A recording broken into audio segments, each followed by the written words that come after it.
السلام عليكم ورحمة الله وبركاته. بسم الله الرحمن الرحيم. الحمد لله رب العالمين، والصلاة والسلام على رسول الله وعلى آله وأصحابه أجمعين. أما بعد. மதிப்புக்குரியவர்களே, இன்ஷா அல்லாஹ் இன்றைய அமர்வில் சூரத்துல் காஃபிரூன் பற்றி பார்ப்போம். பின்னால் சூரா அன் நஸர், சூரா அல் மஸத், 3 சூறா முடிஞ்சதின் பின்னால் இந்த 3 சூறாக்களையும் எவ்வாறு எமது வாழ்வில் அமல்படுத்துவது, அதனை ஒரு பயிற்சி வகுப்பாக இன்ஷா அல்லாஹ் இதை தவிர 2 அமர்வுக்கு பின்னால் பார்க்க இருக்கிறோம். இந்த சூறாவில் வளமை போன்று நாம் இன்ஷா அல்லாஹ் இதனுடைய அறிமுகத்தை பார்ப்போம். இதோட அறிமுகத்துக்கு செல்வதற்கு முன்னால் இந்த சூறாவை பாருங்கள். அஊது பில்லாஹி மினஷ் ஷைத்தானிர் ரஜீம். பிஸ்மில்லாஹிர் ரஹ்மானிர் ரஹீம். குல் குல் யா அய்யுஹல் காஃபிரூன். குல் குல் என்ற வார்த்தையை கொண்டு ஆரம்பம் செய்யப்பட்டிருக்கிறது. முன்னால் நாம் பார்த்தோம் குல் ஹுவல்லாஹு அஹத், அதே போல குல் அஊது பிரப்பில் ஃபலக், அதே போல குல் அஊது பிரப்பின் நாஸ். இங்கே 4 சூறாக்கள் இருக்கிறது. அதே போல ஜுஸு தபாரக், தபாரக் அல்லதி ஜுஸுவிலே குல் ஊஹிய இலைய சூரத்துல் ஜின், சூரத்துல் ஜின்னும் கூட இந்த குல் என்ற வார்த்தையை கொண்டுதான் ஆரம்பமாகிறது. முழுமையாக குர்ஆனிலே முழுமையாக 5 சூறாக்கள் குல் என்ற வார்த்தையை கொண்டு ஆரம்பிக்கப்பட்டிருக்கிறது. 5 சூறாக்கள் குல் என்ற வார்த்தையை கொண்டு ஆரம்பிக்கப்பட்டிருக்கிறது. ஒன்று சூரத்துல் ஜின், 2வது சூரத்துல் காஃபிரூன், 3வது சூரத்துல் இஹ்லாஸ், 4வது அல் முஅவ்விதத்தான், அதாவது குல் அஊது பிரப்பில் ஃபலக்கும் குல் அஊது பிரப்பின் நாஸ். ஹைர்.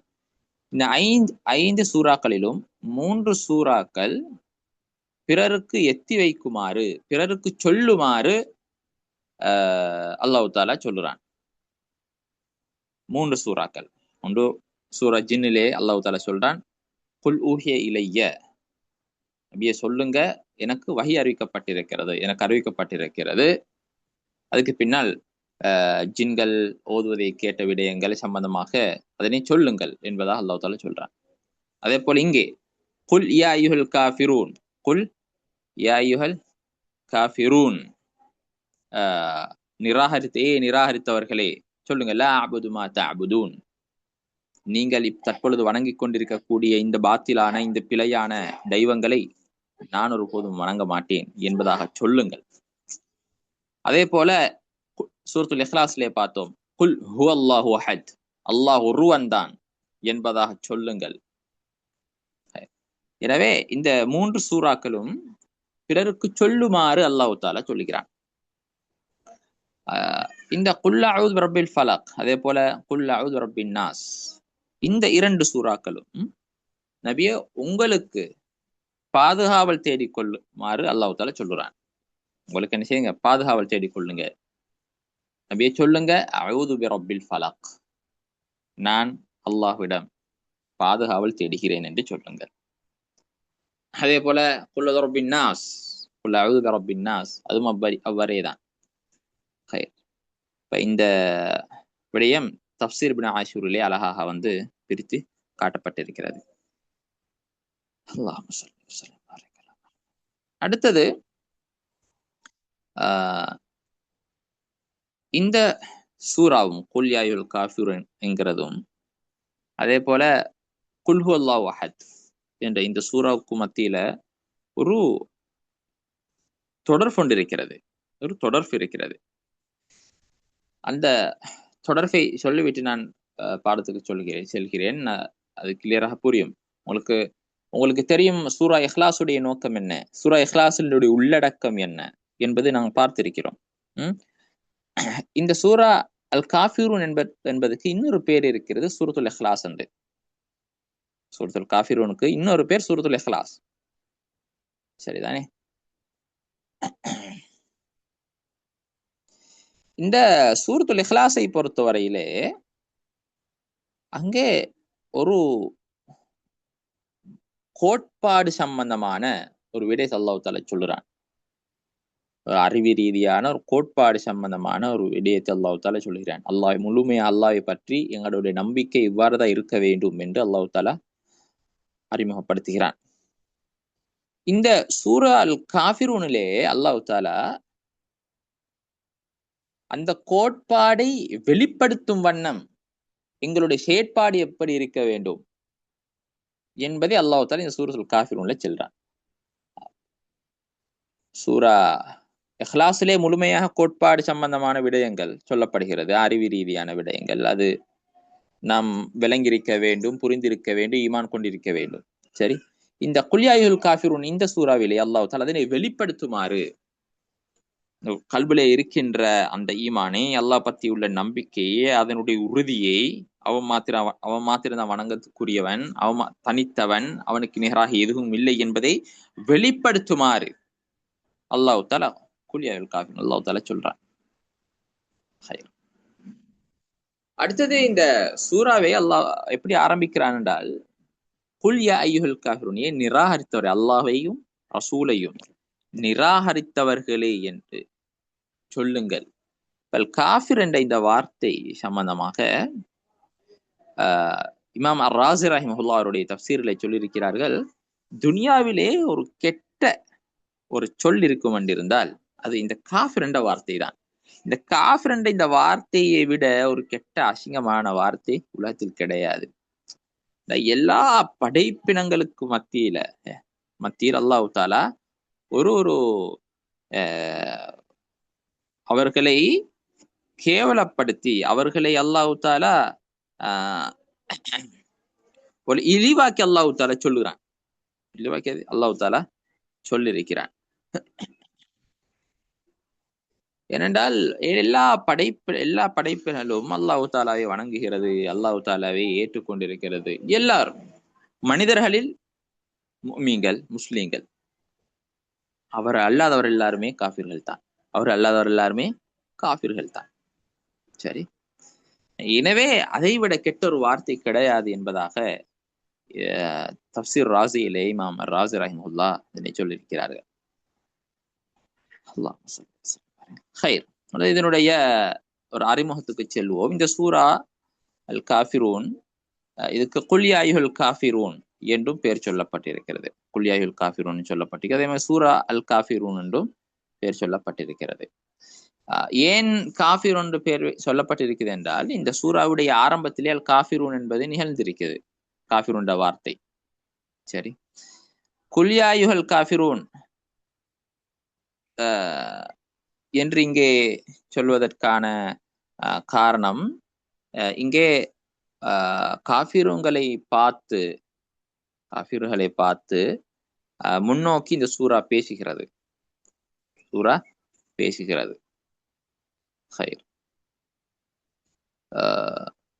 நபி ஸல்லல்லாஹு அலைஹி வஸல்லம் அவர்கள் வித்ர் தொழுகையிலே சூரா சப்பிஹ் இஸ்ம ரப்பிக்கல் அலா அதனை முதலாவது ரக்அத்திலும், இரண்டாவது ரக்அத்தில் குல் யா அய்யுஹல் காஃபிரூன் என்ற சூறாவையும், மூன்றாவது ரக்அத்திலே குல் ஹுவல்லாஹு அஹத் என்பதையும் ஓதுவார்கள். இந்த செய்தி திருமிதி, நசாயி போன்ற சஹீஹான ரிவாயத்தில் பதிவாகி இருக்கிறது.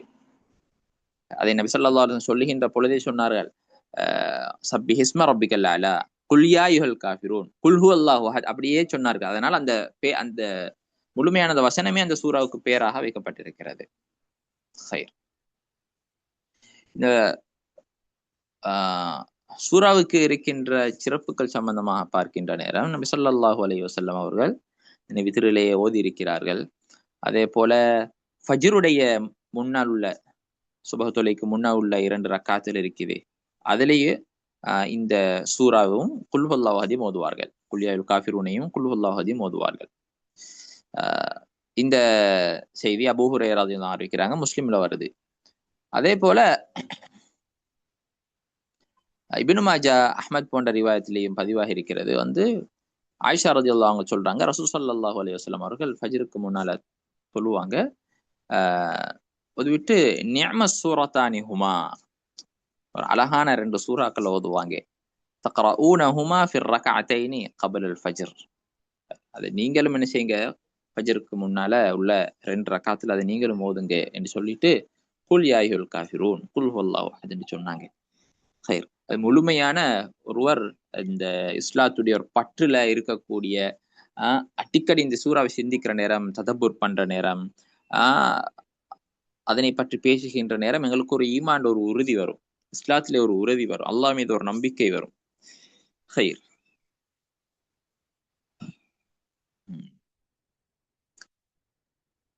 அடுத்ததாக ஜாபிர் ரலியல்லாஹு அவங்க அறிவிக்கிற ஒரு செய்தி வருது. இமாம் தஹாவி ரஹிமஹுல்லாஹ் அவங்களுடைய ஷரஹு மானில் ஆசார் என்ற ஹதீஸ் கிரந்தம் அதிலே பதிவாக்கி இருக்கிறார்கள். இப்னு ஹிப்பான்லையும் அது பதிவாகிறது, பைஹக்கியிலையும் வருது. இப்னு ஹஜர் ரஹிமஹுல்லாஹ் அதனை ஹசன் என்பதாக சொல்லியிருக்கிறாங்க. ஏதோ சஹீஹான ஒரு செய்தியாக அது பதிவாகிருக்கிறது. ஒருவர் தொழுது கொண்டிருந்தால் முதலாவது, அதாவது ஃபஜ்ருடைய முன்னால் உள்ள சுன்னாவை தொழுது கொண்டிருக்கின்ற நேரம் முதலாவது ரக்அத்திலே குல் யா அய்யுல் காஃபிரூனை ஓதினார்கள். நபி ஸல்லல்லாஹு அலைஹி வஸல்லம் அவர்கள் சொன்னார்கள், ஹாதா அபதுன் அரஃப ரப்பஹு, இவருடைய ரப்பை பற்றி நன்கு அறிந்து வைத்திருக்கிறார் என்றார்கள். இரண்டாவது ரக்அத்திலே குல் ஹுவல்லாஹு அஹத் ஓதினார்கள். ஓதி முடிந்ததும் நபி ஸல்லல்லாஹு அலைஹி வஸல்லம் சொன்னார்கள், ஹாதா அபதுன் ஆமன பி ரப்பிஹி, தன்னுடைய ரப்பை முழுமையாக ஈமான் கொண்டிருக்கிறார், நம்பி இருக்கிறார் என்பதாக சொன்னார்கள். அதாவது இதனை ஓதக்கூடிய ஒருவரை பார்த்து நபி ஸல்லல்லாஹு அலைஹி வஸல்லம் புகழ்ந்து சொன்னார்கள். அது மட்டுமல்ல, இந்த சூறாவுக்கு இருக்கிற இன்னொரு சிறப்பு, இது அபூ தாவூத், திர்மிதி, நசை போன்ற வருகிறது. சிலர் இதனை சஹி என்று சொல்லியிருக்கிறார், சிலர் ஹசன் என்று சொல்லியிருக்கிறார்கள். என்றிருந்தாலும் இதில் இன்னொரு பலவீனம் இருப்பதாக சிலர் சொல்லியிருக்கிறார்கள். ஆனால் ஏதோ சஹீஹான ஒரு செய்தியாக பலரும் பேசியிருக்கிறாங்க. அது என்ன என்றால், நௌஃபல் அல் அஷ்ஜஇ ரலியல்லாஹு அன்ஹு இவங்க அதை அறிவிக்கிறாங்க இந்த ஹதீஸை. நபி ஸல்லல்லாஹு அலைஹி வஸல்லம் அவர்களுக்கு சொல்லிக் கொடுத்தார்கள் ஒரு விடயத்தை. என்னவென்றால், நபி ஸல்லல்லாஹு அலைஹி சொன்னார்களாம், இக்ரா இந்த மனாமிக், நீங்கள் தூங்குவதற்கு சென்றால் இதனை ஓதுங்கள் என்று, குல் யா அய்யுல் காஃபிரூன் அதனை ஓதுங்கள் என்பதாக சொல்லிக் கொடுத்தார்களாம். சொல்லிவிட்டு சொன்னார்கள், قال ثم نم على خاتمتها فإنها براءة من الشرك. அது முடிந்ததோட நீங்க தூங்கிடுங்க, இது ஷிர்கில் இருந்து, அதாவது இணை வைப்பிலிருந்து இது ஒரு நிர்பராதியாகக்கூடிய ஒன்று அப்படியதாக சொன்னார்கள். எனவே தூங்குற நேரம் அதனை ஓதுவது முஸ்தஹப், ஒரு விரும்பத்தக்க ஒரு விடயமாக கருதப்படுகிறது. அடுத்தது, இது எங்க இறக்கப்பட்டது, மக்கியாவா மதனியாவா என்று பார்க்கின்ற நேரத்தில் இஜ்மா, அனைத்து உலமாக்களும் ஒன்றுபட்ட ஒரு கருத்திலே இருக்கிறார்கள். அனைத்து உம்மத்தும் ஒன்றுபட்ட கருத்திலே இது மக்காவிலே இறக்கப்பட்டது. இந்த சூறாவுடைய அடிப்படையான நோக்கங்களில் ஒன்றுதான் முழுமையாக இணை வைப்பாளர்கள் அதே போல அல்லாஹ்வை ஈமான் கொண்ட முஃமின்கள், இது இரு சாரார்களுக்கு மத்தியில் முழுமையாக ஒரு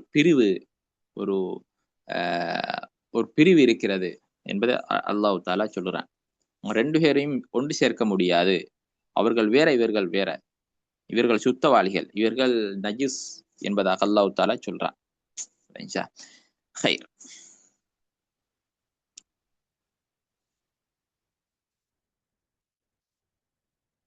சூறாவுடைய விளக்கத்துக்கு போவோம். இந்த சூறாவிலே முதலாவது வசனத்தை பாருங்க, குல் யா அய்யுல் காஃபிரூன், குல் யா அய்யுல் காஃபிரூன். குல் என்பது அல்லாஹ் தஆலா நபி ஸல்லல்லாஹு அலைஹி வஸல்லம் அவர்களை பார்த்து சொல்கிறான், நபியே ஸல்லல்லாஹு அலைஹி வஸல்லம், அல்லாஹ்வை நிராகரித்த அனைத்து நிராகரிப்பார்களையும் பார்த்து நீங்கள் சொல்லுங்கள் என்று அல்லாஹ் தஆலா சொல்றான். என்ன சொல்லணும்? லா அஅ்புது மா தஅ்புதூன், இப்பொழுது நீங்கள் எதனை வணங்கி கொண்டிருக்கிறீர்களோ, அதாவது பிழையான பொய்யான இந்த சிலைகளை அல்லது வேறு எதுவாக இருந்தாலும் சரி, வணங்கிக் கொண்டு இருக்கக்கூடிய எதையும் நான் என்ன செய்ய மாட்டேன், வணங்க மாட்டேன். காரணம் என்ன? அதனுடைய தன்மைகள் அனைத்துமே குறையுள்ளது, அது வணங்கப்பட தகுதியற்றது, எனவே அதனை வணங்க மாட்டேன் என்று சொல்லுங்கள். அதே போல சூரா ஜுமரிலே 64வது வசனத்தில் அல்லாஹ் தஆலா சொல்றான், குல் அஃபகைரல்லாஹி தஅமுரூனி, அஅபுது ஐயுஹல் ஜாஹிலூன், அல்லாஹை பற்றி தெரியாதவர்களே, அல்லாஹ் அல்லாதவர்களே நீங்கள் எனக்கு வணங்குமாறு சொல்லுகிறீர்கள் என்று கேளுங்க அவங்ககிட்ட. அவர்கள் அல்லாஹ்வை தவிர வேற யாரையும் நான் வணங்க மாட்டேன், அல்லாஹ் மாத்திரம்தான் வணங்குவதற்கு தகுதியானவன் என்று சொல்லுங்கள் என்று இன்னொரு வசனத்தில் அல்லாஹ் சூரா ஜுமரிலே கூட சொல்கிறான். ஹைர். அடுத்த வசனத்தை பாருங்க. வல அன்தும் ஆபிதூன மா அஅபுது. இதுல என்ன சொல்லப்படுது என்றால், ஒரே மாதிரியான வசனம் தான், பின்னால அதனுடைய விரிவு உங்களுக்கு அந்த தெளிவு புரியும். நிராகரித்தவர்களே, இப்பொழுது நான் வணங்கிக் கொண்டிருக்கக்கூடிய, இபாது செய்து கொண்டிருக்கக்கூடிய அல்லாஹ்வை நீங்கள் வழிகேட்டில், நீங்கள் பிடிவாதத்தில் இருக்கும் காலமெல்லாம் நீங்கள் வணங்க மாட்டீர்கள். நான் வணங்கக்கூடிய என்னுடைய ரப்பான அல்லாஹ்வை நீங்கள் பிடிவாதத்தில் இருக்கும் காலமெல்லாம் என்ன செய்ய மாட்டீர்கள், நீங்க வணங்க மாட்டீர்கள் என்று சொல்லுங்க. ஹைர். அடுத்த வசனத்துக்கு போவோம். வல அன ஆபிதும் மா அபத்தும். வல அன ஆபிதும் மா அபத்தும். இந்த அரபி மொழியிலே அதனுடைய கிராமர், அதனுடைய பலாகா, இது சம்பந்தமாக பேசுகின்ற பொழுது நீண்ட விளக்கங்கள் இதில் இருக்கிறது. என்றாலும் எனக்கு முன்னால் இருக்கக்கூடிய அதிகமான பொதுமக்கள் என்பதனால சுருக்கமான இதனுடைய அர்த்தத்தை புரிகிற மாதிரியான விளக்கத்தை மாத்திரம் நான் இங்க முன்வைக்கிறேன். வல அன ஆபிதும் மா அபத்தும்.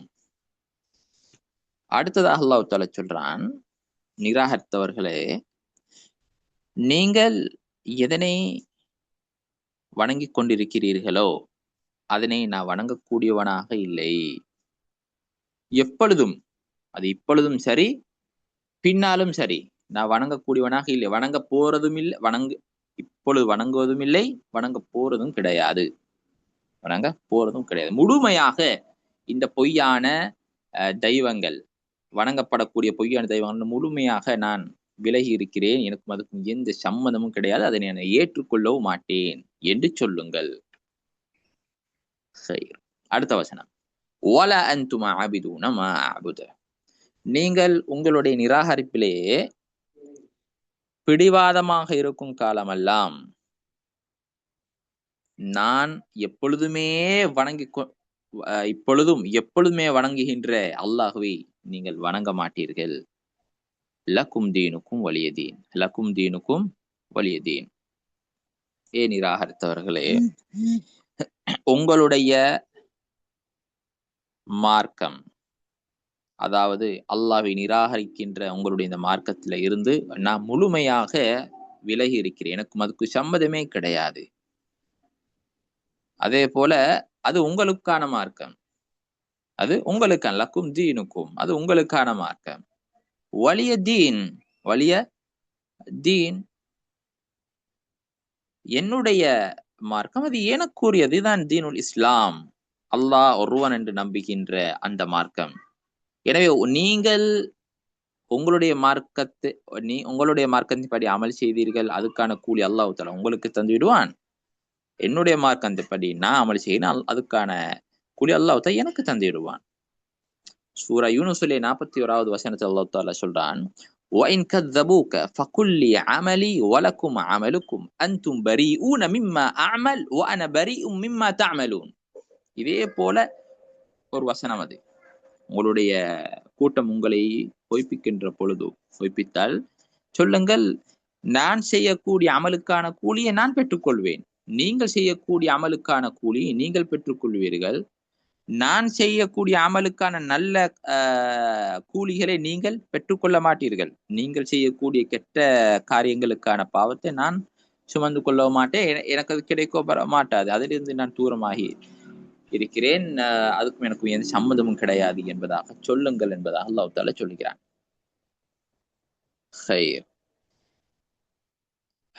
எனவே இதிலிருந்து என்ன தெரிய வருகிறது என்றால், இந்த சூறாவில் என்ன பேசப்படுகிறது புரிஞ்சிருக்கும். சூரா இஹ்லாஸை பொறுத்தவரையில் முழுமையாக அது அறிவு ரீதியான, அது அகீதா எங்களுடைய எப்படி இருக்க வேண்டும், கோட்பாடு எப்படி இருக்க வேண்டும் என்பதாக பேசப்பட்டுச்சு. இதிலே அந்த கோட்பாடு எப்படி வெளிப்படுத்த வேண்டும் என்பதை அல்லாஹ் தஆலா இங்கே சொல்லுகிறான். எனவே முழுமையாக எல்லா எங்களுடைய விடயங்களிலும் இதை நாம் வெளிப்படுத்த வேண்டும் என்றால் எங்களுக்கும் குஃபுருக்கும் ஷிர்க்குக்கும் சம்மதம் கிடையாது. நாங்கள் அல்லாஹ்வை ஒருவனாக ஏற்றுக்கொண்டிருக்கிறோம். ஷிர்க்குக்கும் இந்த பித்அத்துக்கும் எந்த எந்த விதத்திலும் நாம் என்ன செய்யக்கூடாது, ஆதரவளிக்க கூடாது, பரிபூர்ணமாக தூரமாக விலகி இருக்க வேண்டும். இது குர்ஆன் காட்டி தந்த முறை. இப்படி இருக்கின்ற பொழுதுதான் முழுமையாக எங்களுடைய தீன் இஸ்லாத்திலே நாம் ஒரு பலமாக இருக்கலாம், எங்களுடைய ஈமானை பாதுகாத்துக் கொள்ளலாம்.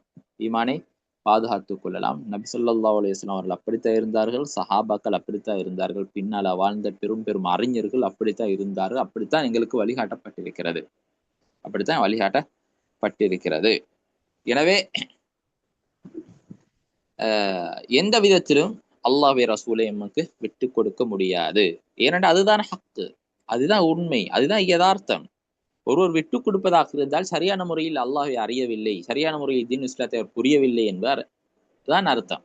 அவருக்கு அல் குர்ஆன் தெரியவில்லை, அல்லாஹ் என்றா யார் என்று தெரியாது, அல்லாஹ்வுடைய சிஃபாத்துகள் அவர்களுக்கு தெரியாது என்பதுதான் அர்த்தம்.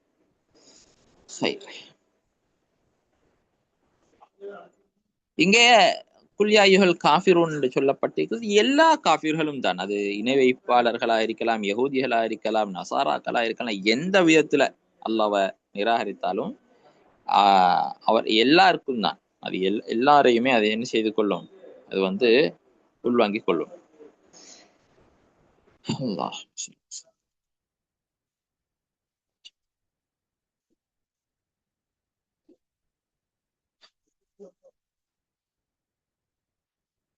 சரி, அல்ஹம்துலில்லாஹ்.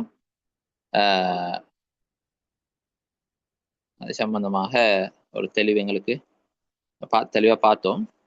இப்பொழுது இன்ஷா அல்லாஹ் நம்ம ஸ்லைடுக்கு போவோம். இந்த ஸ்லைட்ல நான் சொல்லாத பல விடயங்கள் அதில் இருக்குது. அதனால கொஞ்சம் உன்னிப்பா பாருங்க, அதை மனநமிட்டுக் கொள்ளணும் என்ற ஒரு நோக்கத்தோட பாருங்க. இன்ஷா அல்லாஹ் ஆரம்பிக்கலாம்.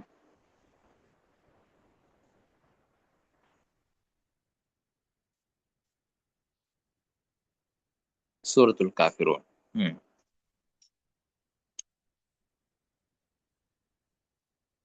ஹைர், பாருங்க, இந்த அறிமுகத்தை பாருங்க. இந்த வசனங்கள் 6 வசனங்கள். ஹைர், இந்த இதனுடைய பேர் குஃப்ரண்டா என்ன? நம்பிக்கையின் எதிர்மறை, அதாவது நிராகரித்தல், அதாவது உண்மையை மறுக்கும் நிலைக்கு தான் குஃப்ர் என்று சொல்லப்படும்.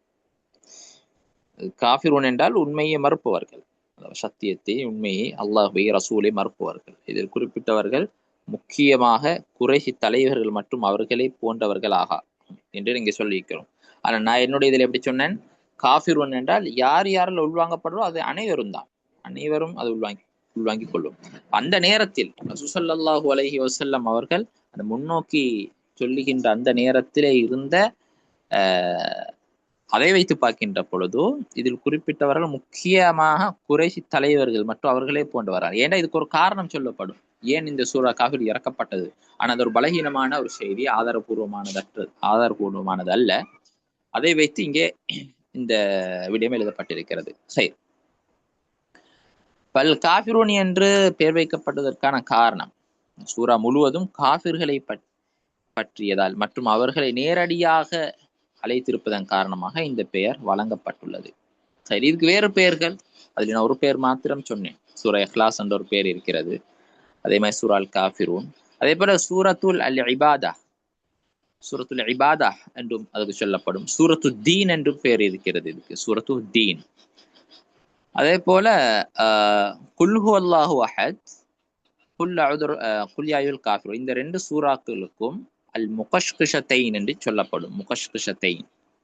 அப்ப அல் முகஷ்கிஷா என்று சொல்லி சூரா இஹ்லாஸுக்கான ஒரு பேரை நாம் பார்த்தோம் முன்னால. முகஷ்கிஷாண்ட அர்த்தம் என்னன்னு அந்த பாடத்தில் சொல்லப்படவில்லை. இந்த பாடத்துல அதுக்கு அர்த்தம் போடப்பட்டிருக்குது. பாருங்க, இதன் பொருள் ஷிர்க் மற்றும் முனாஃபிக் தனத்திலிருந்து பாதுகாக்கும். அதுதான் இதனுடைய அர்த்தம், ஷிர்க் மற்றும் முனாஃபிக் தனத்திலிருந்து பாதுகாக்கும். இது ஒரு ஆக முக்கியமான ஒரு விடயம். அடிப்படையங்கள் உள்ளத்திலே பதிய வைத்துக் கொள்ள வேண்டிய ஒரு பகுதி. ஹைர், அடுத்த ஸ்லைடு போவோம்.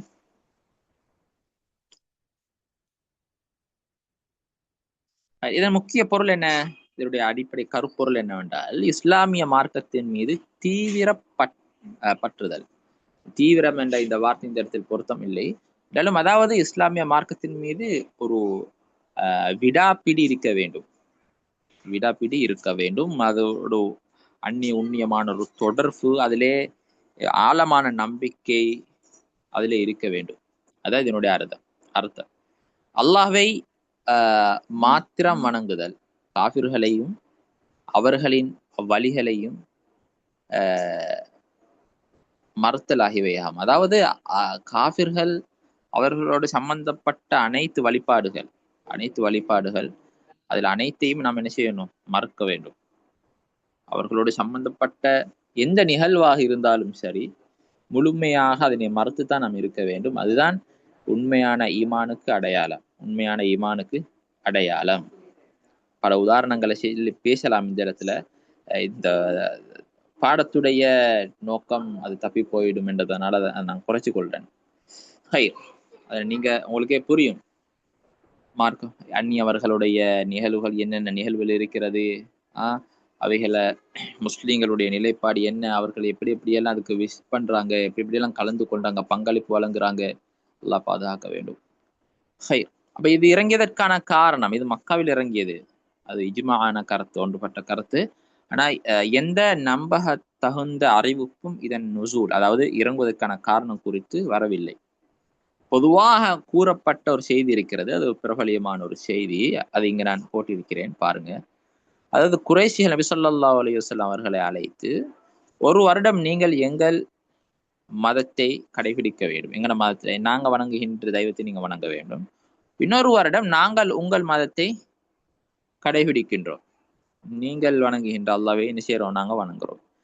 எங்கள் தெய்வங்களை நீங்கள் ஒரு வருடம் வணங்க வேண்டும், உங்கள் தெய்வத்தை நாங்கள் ஒரு வருடம் வணங்குகிறோம் என்று கூறியதாக வந்துள்ளது. அப்ப இந்த தகவல் ஆதாரபூர்வமற்றது. இப்படி ஒரு செய்தி வந்து இருக்கிறது, பிரபலியமாக பேசப்படுகின்ற ஒரு விடயம். அடுத்தது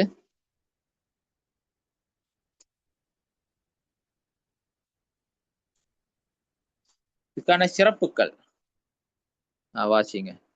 இந்த குர்ஆன் முழுவதை 4 ஒரு பகுதி என கருதப்படுகிறது. சூரா அல் இஹ்லாஸ் 3 ஒரு பகுதி, சூரா அல் காஃபிரூன் 4 ஒரு பகுதி. சூரா இஹ்லாஸுக்கு நான் ஒரு விளக்கம் கொடுத்தேன். 3 ஒரு பகுதி என்ன, அதோட அர்த்தம் என்ன, அதே விளக்கம் தான் இங்கேயும் வரும். 4 முறை ஓதினா முழு குர்ஆனை ஓதினதுக்கான சமமாக மாட்டாது. நன்மை கிடைக்கும், கூலி கிடைக்கும். இதை மட்டும் ஓதிட்டு முடிக்க முடியாது. சரி. அதே போல ஃபஜ்ருடைய முன்னைய சுன்னத்தான தொழுகையில் ஓதுவது விரும்பத்தக்கது. அதுக்கான ஹதீஸ் இங்கே போடப்பட்டிருக்கிறது. வாசிட்டீங்கன்னா டன் போடுங்க, அடுத்த பக்கத்துக்கு போகலாம்.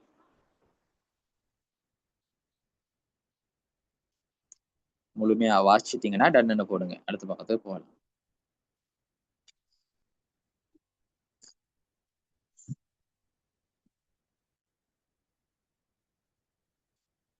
அடுத்த பக்கத்துக்கு போவோம்.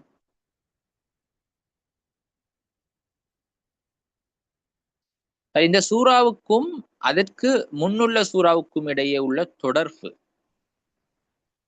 அப்ப இந்த சூரா அல் சூரா அல் காஃபிரூனுக்கு அடுத்த உள்ள சூரா என்ன? சூரா அல் கௌசர். இன்னா அதைனாக அல் கௌசர். சரிதானே? இப்ப சூரா இந்த கௌசர் சூரா என்பது வந்து நபி ஸல்லல்லாஹு அலைஹி வஸல்லம் அவர்களுக்கு மிகப்பெரிய ஒரு நட்கொடை அளிக்கப்பட்டதை அறிவித்துள்ளது. இதனால் நபி ஸல்லல்லாஹு அலைஹி வஸல்லம் அவர்களது உறுதி வலுவடைந்தது. காபிர்களை நேருக்கு நேராக எதிர்கொள்வதற்கான தைரியம் பெற்றார். பொதுவாக அவங்களுக்கு தெரியும் மக்காவுடைய காலம் எப்படி இருந்தது என்று தெரியும். ஒரு மறைமுகமான தாவா பணியில் தான் நபி ஸல்லல்லாஹு அலைஹி வஸல்லம் அவர்கள் ஈடுபட்டு கொண்டிருந்தார்கள். பகிரங்கமா சொல்ல முடியாது. ஒரு மறைமுகமான தாவாவில் இருக்கின்ற நேரம் குல் யா அய்யுஹல் காஃபிரூன், காஃபிர்களை பார்த்து அவர் ஒரு பகிரங்கமாக சொல்வதாக இருந்தால், தனி ஆளாக இருந்து கொண்டு பகிரங்கமாக சொல்வதாக இருந்தால், அது எப்படி ஒரு தைரியம் அங்கே இருக்க வேண்டும். அந்த தைரியம் பிறந்தது இதனால், இன்னா அதைனாக்கல் கௌசர், உங்களுக்கு அனைத்து அதிகமான நலவுகளையும் உங்களுக்கு கொடுத்து விட்டோம். கௌசர் என்பது அதனுடைய அர்த்தம் அனைத்து நலவுகள். என்னென்ன நலவுகள்ல இருக்கிறதோ எல்லா நலவுகளுக்கும் தான் கௌசர் என்று சொல்லப்படும். அதுலேயே ஒரு அர்த்தம் தான் இந்த சுவர்க்கத்திலே இருக்கின்ற ஒரு ஆற்றின் ஒரு பெயர். அது உங்களுக்கு நாங்கள் அல்லாஹ் தஆலா கொடுத்திருக்கிறார். அதற்காக நீங்க நன்றி செலுத்துங்கள். இதனூடாக அவர்களுக்கு ஒரு நம்பிக்கையும் காஃபிர்களோடு நேருக்கு நேராக எதிர்கொள்வதற்கு ஒரு தைரியம் அவருக்கு பிறந்தது என்பதாக உலமாக்கள் எழுதியிருக்கிறார்கள். அதே போல காஃபிரூன் சூரா அவ்வாறு, அதாவது காஃபிரிடமிருந்து முற்றிலும் பிரிந்து இஸ்லாத்தில் உறுதியோடு நிலைப்பதை வெளிப்படுத்தியுள்ளது. இது ஒரு மிக முக்கியமான விஷயம். அடுத்தது போடுங்க. அடுத்த பக்கம்.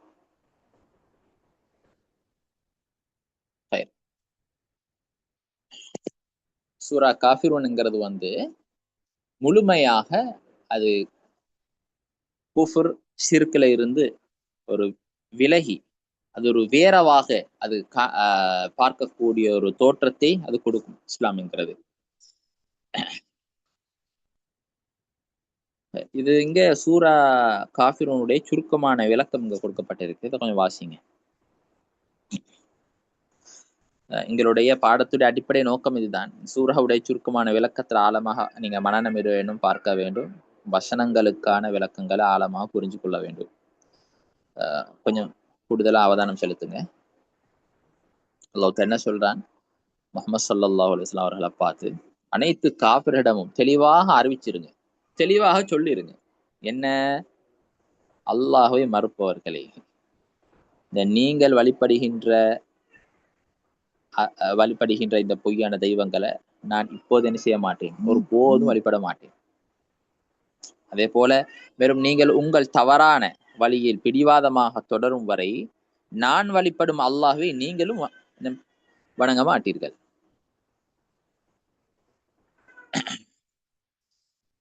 அதே போல உங்களுக்கு உங்கள் மதம், அதற்கு எனக்கும் எந்தவித சம்பந்தமும் இல்லை. எனக்கு என் மதம், அது அல்லாஹ்வின் ஒருமைப்பாட்டை உறுதிப்படுத்தும் இஸ்லாம் ஆகும். இதுதான் இந்த சூரா காஃபிரூனுடைய சுருக்கம். இதுல இருந்து ஒரு ஒரு சந்தேகம் பிறக்கக்கூடும். அது என்னவென்றால், அப்ப இஸ்லாத்துக்கும் அடுத்த மதத்துக்கும் சம்பந்தமே இல்லை என்று இருந்தால், ஏன் நபி ஸல்லல்லாஹு லக்கும் தீனுக்கும் வலிய தீன் அய்யுல் காஃபிரூன், உங்களோட மார்க்கம் உங்களுக்கு, நீங்க உங்களோட செய்யக்கூடிய அமலுக்கு உங்களுக்கு கூலி கிடைக்கும், நான் செய்யக்கூடிய இந்த நல்ல அமலுக்கு அல்லாஹ் தஆலா எனக்கு நல்ல கூலியை தருவான் என்று ஏன் அப்படி பிரித்து பேச வேண்டும்? இஸ்லாம் என்கிறது அனைத்து மதத்தையும்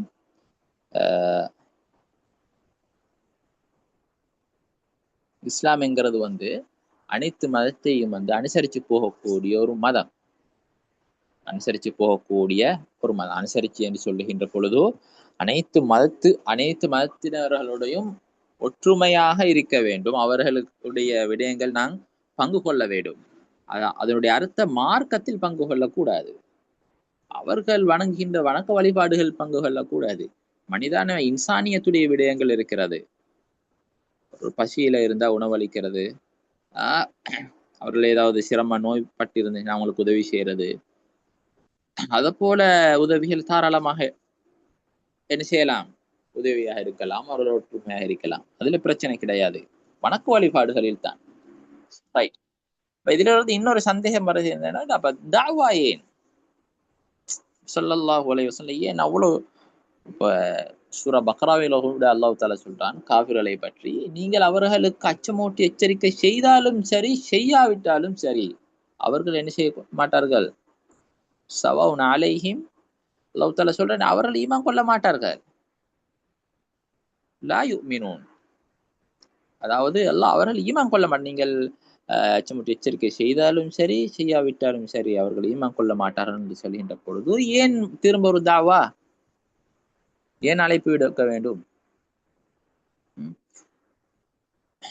இங்கே ஒரு சந்தேகம் எழும்புகிறது. அதாவது இது பொதுவாக குர்ஆனுக்கு வைக்கப்படக்கூடிய குற்றச்சாட்டுகளில் ஒரு குற்றச்சாட்டு இது.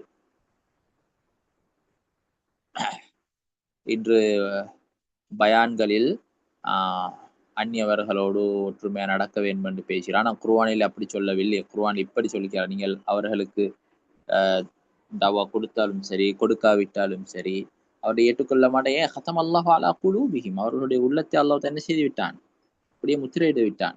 அதை அவர்கள் ஏற்றுக்கொள்ள மாட்டார்கள். காஃபிர்கள் சம்பந்தமா குர்ஆன்ல ஏசித்தான் இருக்கிறது என்பதாக பலர் இஸ்லாத்துக்கு எதிராக அந்த குற்றச்சாட்டை வைக்கிறார்கள். அதுக்கான பதில் என்னவென்றால்,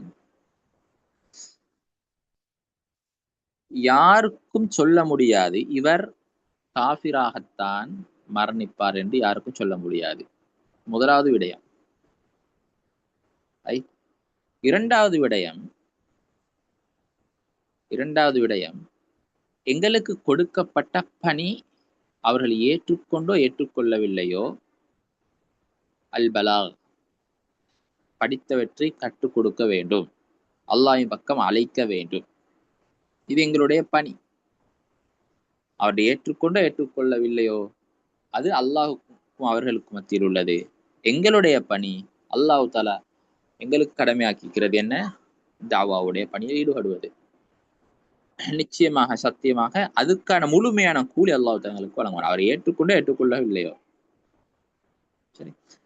எனவே நபி ஸல்லல்லாஹு அலைஹி வஸல்லம் உதாரணமாக பாருங்களே, அல்லாஹ்வுடைய ஏற்பாட்டில் ஃபிரௌன் அவன் இஸ்லாத்தை எப்பொழுது ஏற்றுக்கொள்ள மாட்டான் என்ற விடயம் தான் இஸ்லாத்துல அல்லாஹ்வுடைய ஏற்பாட்டில் இருந்தது. அப்படி இருந்தும் கூட அல்லாஹ் தஆலா எப்படி சொல்லுகிறான், தவா கொடுக்குமாறு மூஸா அலைஹிஸ்ஸலாம் அவர்களுக்கு சொல்லுகின்ற பொழுதோ, நீ அவரிடம் போய் கௌலன் லையினா, மிருதுவாக பேசு, அமைதியாக பேசு, நல்லினமாக பேசு அல்லாஹ் தஆலா சொல்லுகிறான். அதாவது அவன் ஏற்றுக்கொண்டாலும் சரி, ஏற்றுக்கொள்ளவில்லை என்று இருந்தாலும் சரி, எங்களுடைய பணி தாவா. இதுதான் அதுக்கான பதில். சரிதானே?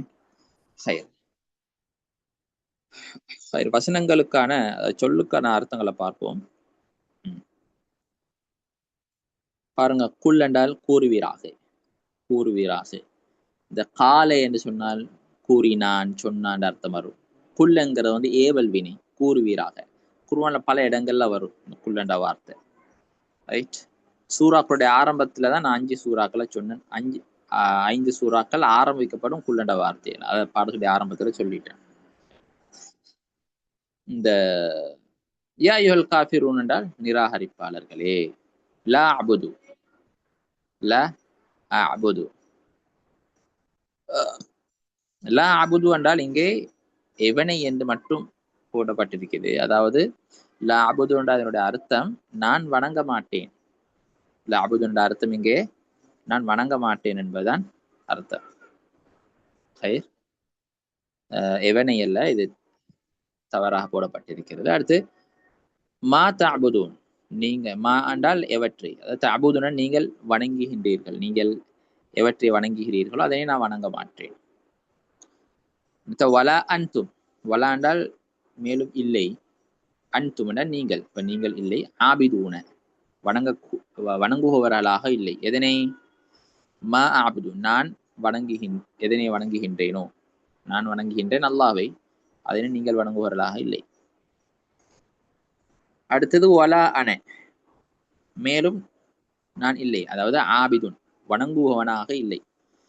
மா அபத்தும், நீங்கள் வணங்குகின்றீர்கள், நீங்கள் இதனை வணங்கி கொண்டிருக்கிறீர்களோ அதனை நான் வணங்கக்கூடியவனாக இல்லை, வணங்கவும் மாட்டேன்.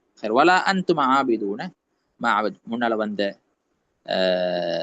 அதே அர்த்தத்துல இங்க ஆபுதுக்கு எழுதிக்கிறோம் பாருங்க, நான் வணங்குகிறேன் என்று. லா வந்தால் நான் வணங்க மாட்டேன் என்ற அர்த்தம், அபுது என்றால் நான் வணங்குகின்றேன். அப்ப இங்க இந்த வசனத்துடைய அர்த்தம் என்ன, வலா அன்தும் ஆபிதூன, நீங்கள் வணங்கக்கூடியவர்களாக இல்லை, மா ஆபுது, நான் வணங்குகின்றவனை, நான் எதனை வணங்குகின்றனோ அதை நீங்க வணங்கக்கூடியவராக இல்லை.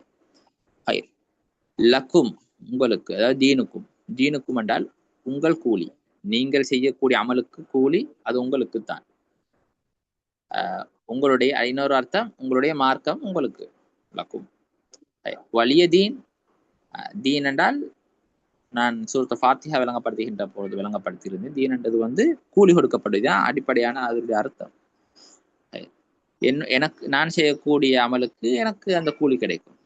அதே மாதிரி தீன் என்னுடைய மார்க்கம் எனக்கு, இந்த 2 அர்த்தங்களும் அதுக்கே வரும்.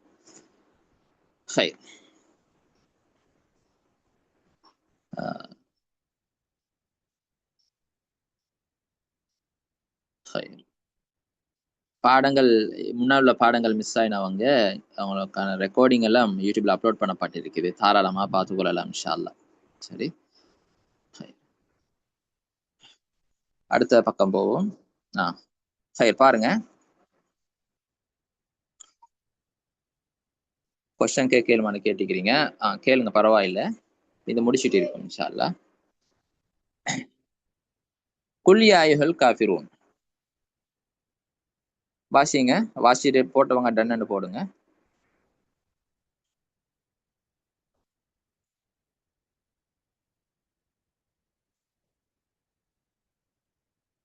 நபி, அல்லாஹ்வையும் அவன் தூதரையும் மறுத்தவர்களும் சொல்லுங்கள். அல்லாஹ்வை மறுப்பவர்களே, காஃபிரூன், அய்யுல் காஃபிரூன், அல்லாஹ்வை மறுப்பவர்களே, சரிதானே? லா அபுது மா தஅபுதூன், நீங்கள் வணங்கும் சிலைகளை, பொய்யான தெய்வங்களையும் நான் என்ன செய்ய மாட்டேன், வணங்க மாட்டேன். வலா அன்தும் ஆபிதூன மா அபுத், நான் வணங்கும் ஒரே இறைவனான அல்லாஹ்வை உலகங்களின் இறைவனாகவும் ஒருவனாகவே வணக்கத்திற்கு தகுதியானவனாகவும் இருப்பவனை நீங்கள் வணங்குவதில்லை. அவன் மாத்திரம்தான் வணங்கத்துக்கு தகுதியானவன், அவனை நீங்கள் வணங்குகிறீர்கள் இல்லை. சரி, அடுத்தது, அடுத்த பக்கம்.